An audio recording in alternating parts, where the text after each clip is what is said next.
It's Doomsday! Get off your knees and stop begging Jesus not to send you to the pit, you panicky Pete's. It's not the literal apocalypse. It's merely the name for our new weekly dose of hardcore retro 90s shooters that'll be coming to you every Sunday. You wanted to see some old school Doom, I wanted to play some old school Doom, and so here the fuck we are. Marvellous.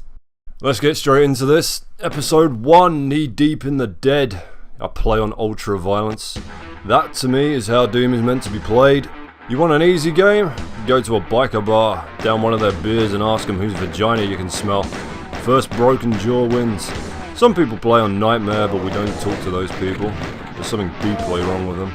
Nightmare isn't even a real difficulty. It was added when some incurably sick people complained to ID that ultra violence wasn't hard enough. That switch back there opens up the courtyard, but I don't think it registers a secret if you go that way, so we won't. Yeah, one of the nice bonuses of playing on ultra violence is you get the shotgun in the first level on account of the added sergeants. It makes up for it later by repeatedly taking a massive shit on your hopes and dreams, but we'll run screaming from that bridge when we come to it. Just grab all these little bits. Like the blue vials are health potions and the little helmets are spiritual armor. Both of these can push your health and armor levels to 200%, but regular health packs and armor items will keep you at 100, which is useful stuff to know if you're clearing a level out and you want to move on to the next stage with as big an advantage as you can. Now I want you to just look around as I'm putting these damn zombies in their place, because one of the questions I get asked whenever I say that Doom is the greatest FPS of all time is just, why? You know, what makes it better than, say, Halo or Half-Life? 2 words. Level design. Look how well laid out this is. Look how inventive and iconic each room is on this map.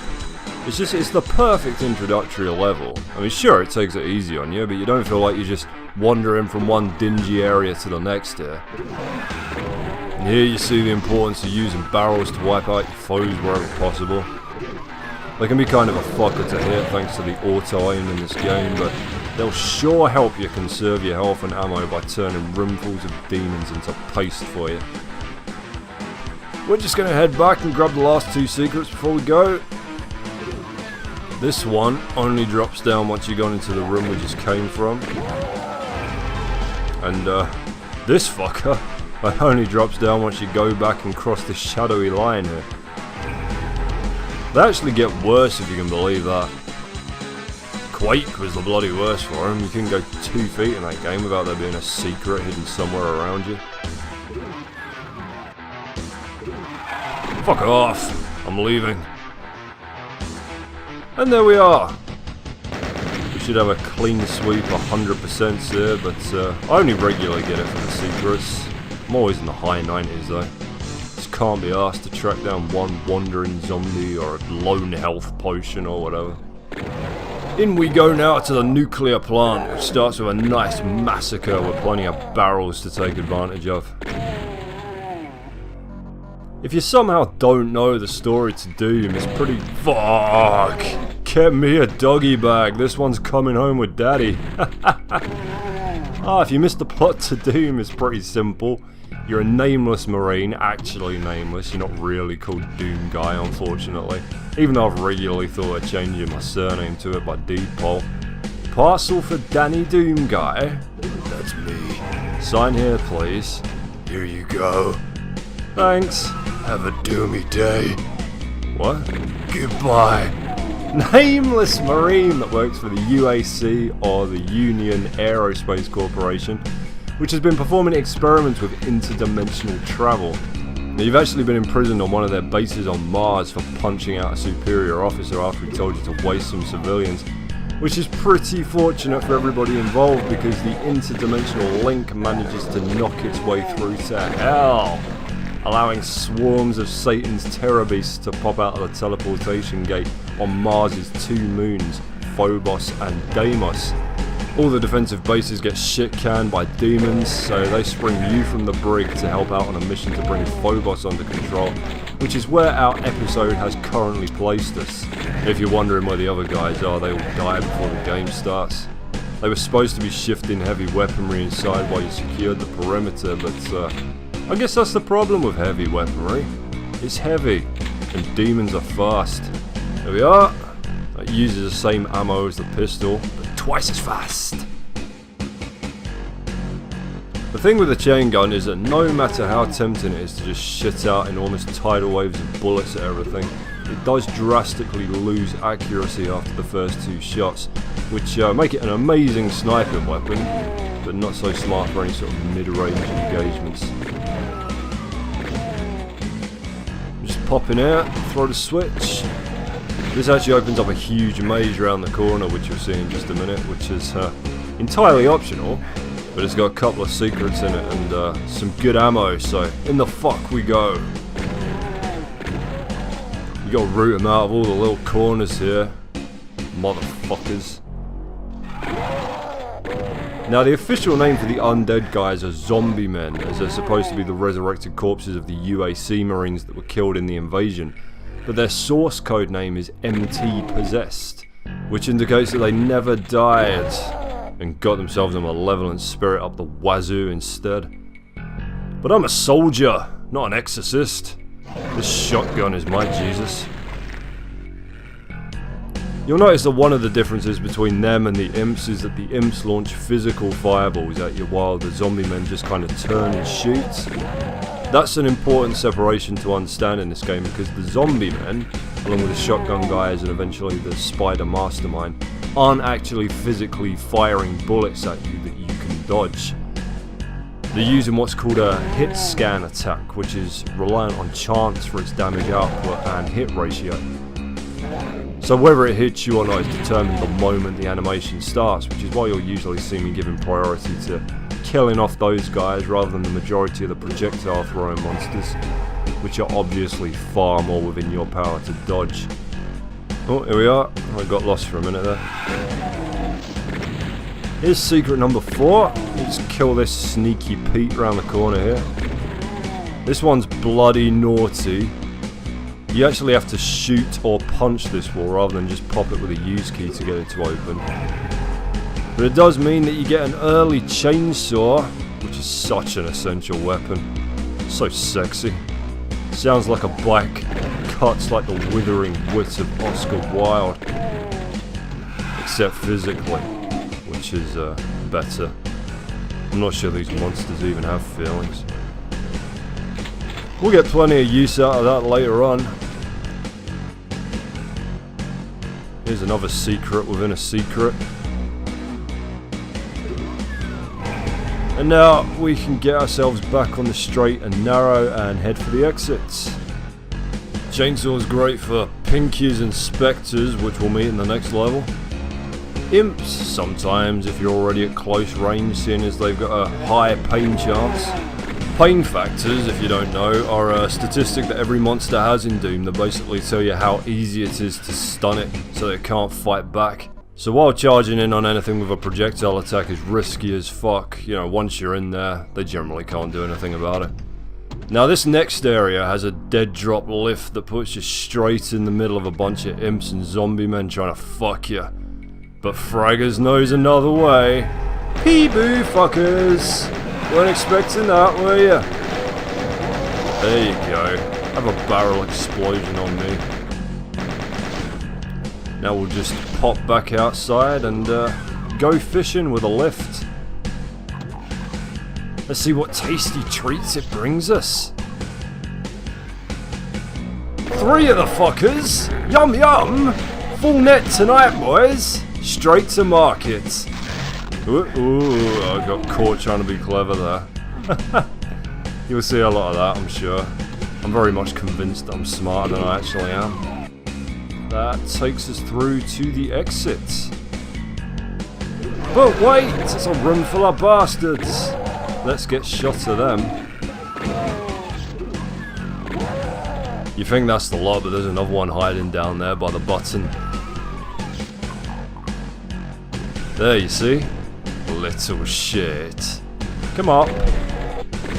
And fuck off. And that's that. Again, not obsessed with every tiny pick up and kill, just so long as I grab the secret stockpiles there. You know, if your time ever exceeds an hour on any level, it will actually tell you that your time sucks. Exact words. Toxin Refinery. Right, this is the first level where you might start to feel like ultra-violence is just taking it out on you. There goes Pinky. He's run off to have it out of a zombie that shot him accidentally. There's his cracked ass. Squeal, pig! Squeal! Squeal! See there, like, the chainsaw is just top fucking banana for taking them out because they can't fight back once it's in their face.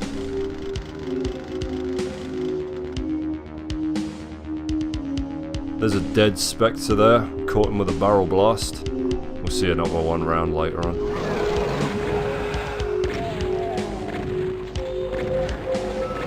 Now if you fall into the nukage here, there's no way out, so don't do that. But this level contains the first secret exit of the game, which will take us through to the secret level. You get one per episode unless you're playing on the Xbox version where they bundled in another secret level way back on the first stage, but we'll do this playthrough and then I'll take you through all the console exclusive levels because there were quite a stack of them by the end of it.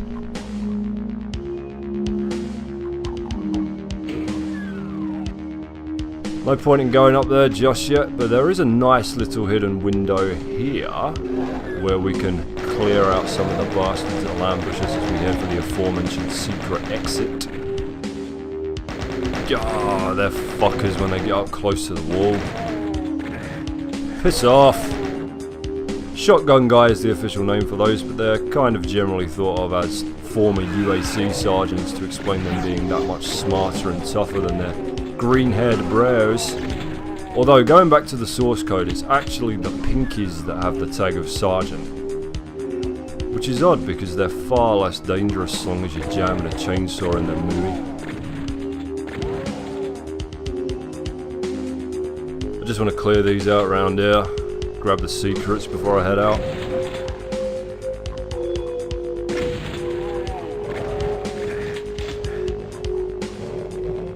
Yeah, you better fucking run. My motor blade's hungry. Big pink embarrassment.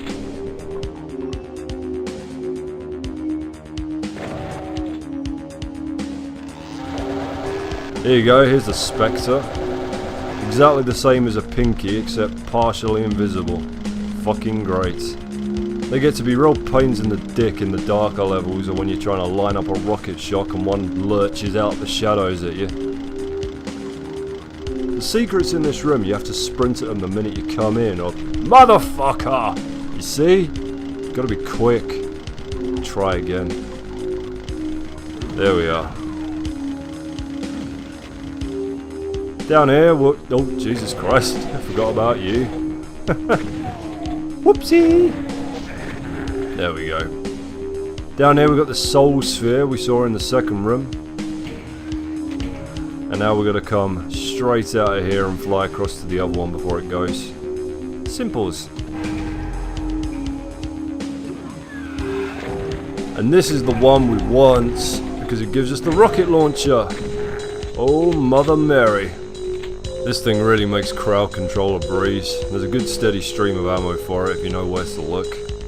If we pop underneath here, we'll find ourselves a secret within a secret. And if we knock on this wall, we'll get a secret within a secret within a secret.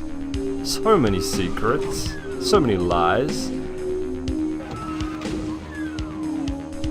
We'll head back from our detour for the yellow key now and test out our new toy.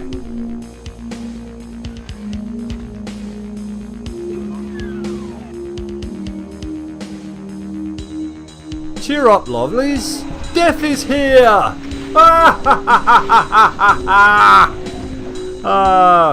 Probably used more than I should have there, but who cares? Careful of sniper imp. Can't wait to set your face on fire. Dirty sneak. There's a mini ambush here, but we can normally get Pinky and the Sergeant to fight it out. There we are.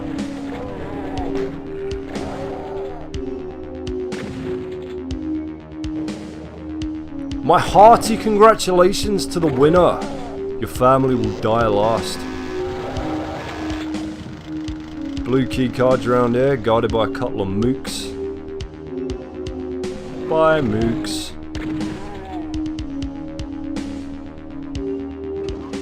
Haha, thought I wasn't expecting that, didn't you, shitbag? I missed one though.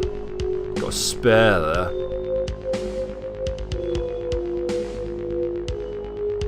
There's another pit with no way out. You're fine if you fall on the inside because you got the lift there, but slip outside the O and it's slow, poisonous death for you, sunshine.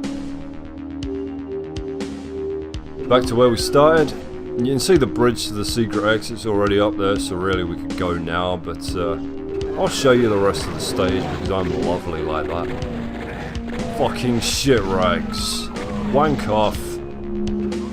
This just leads you straight through to the level's regular exit and a busload of shotgun guys which we shall duly murder.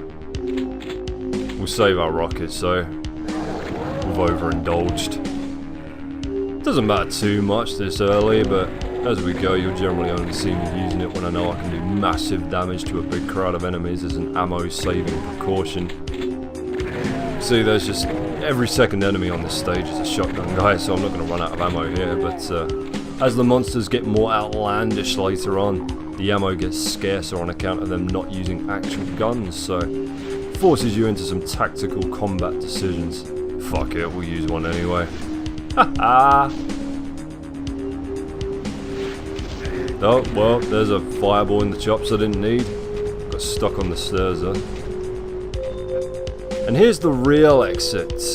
But we're not going out like that. We're not going out like that. We're not going out. We're bloody not! For one thing, there's another secret back here. Somewhere. There it is. Make your way up this staircase, and there's the chainsaw if you neglected to grab it last time. And herein lies the entire point of getting the yellow key on this level. One secret door. Don't need it anywhere else. Now here you've got the partial invisibility orb, which gives you a handy bit of camouflage for a full minute. What it actually does is dramatically reduce the accuracy of any hit scan based monster firing at you. But you have to be careful of the projectile throws, just because how it works is that their projectiles get offset by a random angle. So it's entirely possible to just strafe into them by mistake anyway. But there you go. Time to get the fuck out of here, amigo. I think this is the first level where you truly see the difference in enemy count between ultraviolence and other difficulty levels. Because Nightmare has the same monster count as ultraviolence, except they're a lot faster and they constantly respawn, but what is it? There's 34 monsters to kill here on I'm Too Young to Die and Hey Not Too Rough, and 131 on ultraviolence.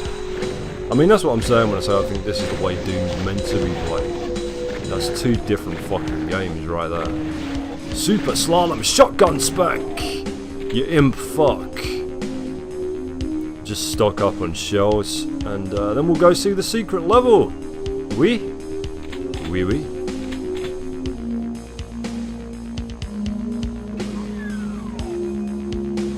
Oh, before we go, one last secret. There we are. Need our rockets. And now we can go! Yes! Ah, fucking missed a helmet somewhere. Who cares? And so on to our reward, the military base. Now the novelty of this one is that it's a very small map packed with over 100 fucking enemies, so the smart thing to do is let all these zombies and shotties come to you, or you'll get bloody hit scanned to death right off the bat. Ah! Killed your own boy! Then we chain gun these monkeys to death in the cage. Presumably there was some experimentation going on with this lot before the invasion coming good and proper. Maybe it was one of those 100 monkeys with typewriters trying to write Shakespeare type deals. I'm sure they managed at least a Dan Brown novel. This music's fucking awesome, isn't it? This is one of my favourite tracks. think a lot of people overestimate John Romero's contribution to Doom's design. I mean, not that it wasn't absolutely intrinsic to its success, but he only actually designed 7 levels of the original campaign, and 2 in the 4th bonus episode. But what they never talk about is his direct influence on this game's soundtrack by way of giving Doom's composer a shitload of heavy metal albums and saying basically, make it sound like this. Here's the first monster teleporter in the game. I mean, you see there that there's a bunch of rockets on the teleporter itself. That's the fucking lure, because you'll wind up pissing ammo away on this section anyway. I'd spunk it with a chainsaw, but the intermittent imps make that risky. You could probably get the imps and the pinkies to fight it out amongst themselves here, but well, I don't have the patience for that shit. So you can eat some crunchy shells instead. Nothing to compensate your efforts here. Apart from this coward. Bye, coward. Give Romero his due though, the design of these early stages are really what sucks you into the game. They play fast and fun, they don't just overwhelm the shit out of you for the sake of it like some maps are guilty of. Although, having said that, his contribution to the 4th episode, Perfect Hatred, is infamous for being an obnoxious fucking ball breaker. I think 95% of players would stick it in their hardest map list of the entire original series. It's honestly not that savage once you've run it a couple of times and you know where the pickups are, but you're in serious fucking trouble if you wander into it on anything below 70% health. You'll see it soon on here obviously, but yeah. It's not a patch on some of the abominations from Final Doom. Fuck that game. Right, secret time. Here's number 1 in the corner. If you're wondering, by the way, there's only certain items that actually count towards your percentage at the end of the level. And it excludes things like ammo, keys, weapons, the radiation suits, the backpacks, and the medikits. The Soul Sphere counts, but the Mega Armor doesn't for some bloody reason, so don't think you have to stand there shooting off rounds so that you can pick up every goddamn box of bullets you come across. They spring another trap on you once you go for the key here. But fuck you! I think a big part of what made... God, what am I, drunk? Made Doom so awesome to play through the first time was that feeling of never knowing when a false wall was going to drop down 2 foot away from you and release a bunch of monsters. Or you're going to turn a corner and run into a barren of hell. I think they lost that in the latest one. They teleport in, die, teleport out. It's a fucking arena shooter. They don't even leave a corpse. Come on man, it's 2016. We can have dead fucking bodies, can't we? Oh, shit. Where am I going here? Oh yeah, I remember. Took 4 levels to forget what I was doing. Thought I'd lose my shit on the first map, to be honest. Alright, time for some pinkies. They made these grey in Doom 3. For shame. Although they made a lot of stuff grey in Doom 3. You know, one thing you notice about the pinkies is that you're rarely in any immediate danger. Look, I'll try and show you here. Oh, you see? See, that one that ran past me isn't biting me right away. They sort of run round in circles for a bit before they come at you, which gives you a bit of time to prioritise other enemies around you in a pinch. It's just their fucking invisible brothers that are the pain in the arse. I mean, they behave exactly the same, but they're a shit to spot, especially in the middle of a firefight. Ah, damn it! Another spare! I'll get a strike. You watch. Here's some spectres now.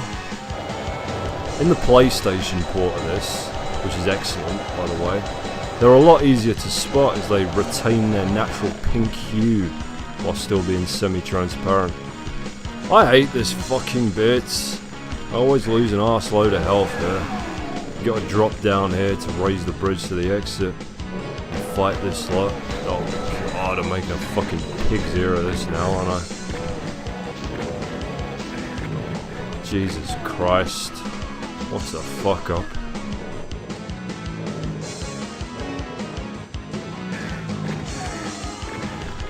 Well, not too bad. Hopefully I can carve through everything up here without losing any health. I've done worse on this one, quite honestly. I got one more secret to grab before we take our leave here. Word of warning, we might be at this for a while. I regularly balls these jumps up. I mean, technically they're not jumps, I'm falling while sprinting, but you know. Not too shabby. Do I want the shells? Ah, fuck it, go on. Why not? I think we just about missed the speedrun record for this level anyway, so what does it matter? All done! Whoop-de-doo! And all aces! Very nice!